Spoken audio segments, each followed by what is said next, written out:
Hi everybody, happy Gandhi Jayanti to all of us.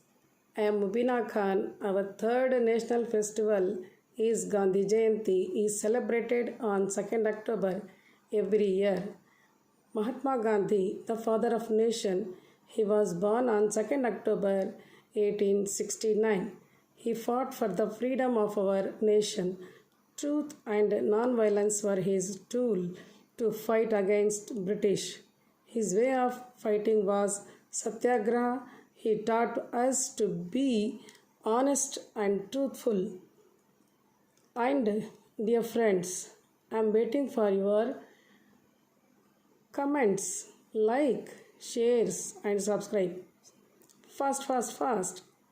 And my dear friends, next video will be on the visit of UAE and Expo 2020 in Dubai. Thank you so much, one and all.